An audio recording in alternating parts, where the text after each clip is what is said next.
Now, this is a simple tale from my many years of gaming.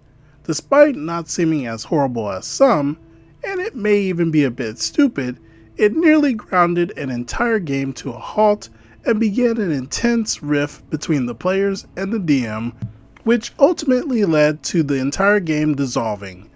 It was one of the biggest signs of trouble early on, and one that was never quite resolved or learned from. Now, our DM is a fairly standard DM on the surface. He was a player with our group for a long time, and a close personal friend. He had DM'd games in the past, and they had been mostly fine, if filled with some wacky or unconventional, and at the times very bad ideas, which usually backfired, but still gave us many memorable moments, such as fighting out former characters who had turned evil in a duel to the death, turning a knight into a dragon man that attempted to scare some bad guys and ended up falling off a ladder, buying a drake pet, and more. However, he has had some odd ideas, such as bucklers being useless except as punching implements, shields being ineffective at defense, or trying to make D&D very realistic. In this particular game, he elected to be rather permissive with the characters. I was a half-drow ninja wizard, another player played a cleric, there was a beguiler that was basically Christopher Walken from any gangster performance, a generic Goliath barbarian, and an angsty rogue. And, of course, the Pixie. You see, the DM thought that a Pixie was completely fine, especially in the hands of our most abrasive, munchkin-like player, who proceeded to bring the Pixie into the game and immediately tried to intentionally annoy the angsty rogue to the point where it almost became PvP. The Pixie player, for some reason, thought that playing an annoying Pixie was quirky and fun. And for the most part, we let him do it, and just ignored his weird antics.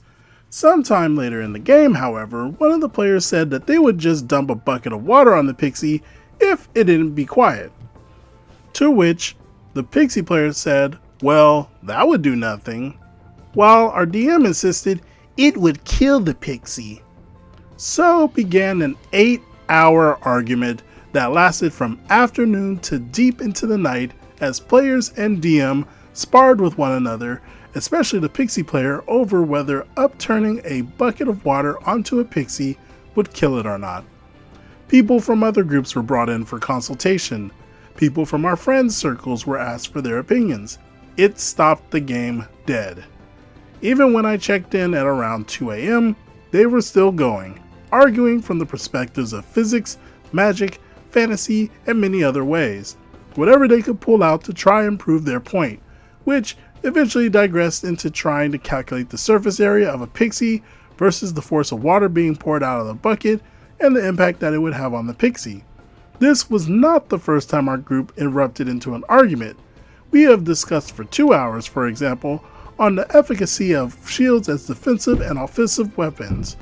But this was by far the worst and the only one where people were cursing and yelling at each other in frustration.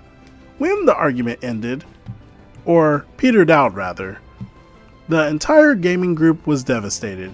Most had gone to bed unhappy, and the DM and the Pixie player had become more or less the worst enemies imaginable. They would get annoyed with one another over everything, and the Pixie player would attempt to defy every rule and twist everything in any way possible to flaunt his abilities in the DM's face. Eventually, our ability to communicate would decline as our Goliath player left, and the rest of us formed a kind of party without the Pixie, who kept insisting on getting in the DM's face. As our journey continued, we found more and more problems.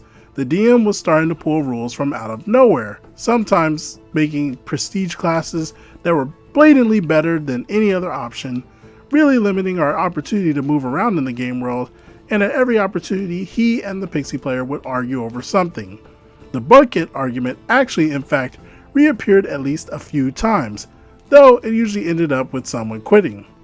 The Pixie would die, and the player would bring in a dragon shaman who in fact carried a portable battering ram, but could not use it because he was too weak.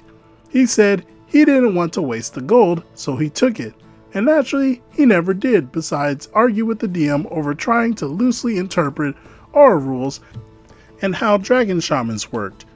Walken left, and so the last few of us were more or less tagging along, trying to have an epic adventure even though the DM saddled us with the sudden currency weight mechanic, which effectively made me over-encumbered due to carrying a large dinosaur's weight of money according to the rules, and trying to throw a wrench into our plans in every way possible, even tossing my ninja constant challenges to not step on loose, creaky floorboards.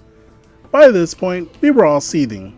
We didn't trust the DM, we didn't trust one another, and arguments were happening very frequently. Eventually, the cleric left too, and the Pixie player was kicked from the game, and my ninja and the angsty rogue were left stuck together. Well, for a while. For some reason, the DM decided to put us in a moral conflict, to help some Duragard that was being attacked by the dwarves for nothing more than mining some gems in disputed territory in return for their help in getting us out of a dangerous region, or to help the dwarves who were being racist and aggressive, in return for shelter. I opted for the Duragard after the other rogue showed he was uninterested, at which both point he and the DM flipped out at me for helping an evil race and ignoring the dwarves' rights to the gem. The rogue quickly quit, rebuilt the character as a sword mage, and brought him in to try and kill my ninja, at which point I left the game and we called it quits. And that was the best campaign that DM ever ran. It's pretty sad to get into fantasy disputes, but I believe that in D&D, whatever the DM says, goes. So as much as I disagree with that DM, one could say that it doesn't matter because his table, his rules. He could say fire acts like water and vice versa because he controls the reality. The only thing players can do is say that they protest and leave, which stinks, but D&D is supposed to be a compromise between DM and players. DM gets his story, and players get to have fun. I don't think an 8-hour argument is fun though.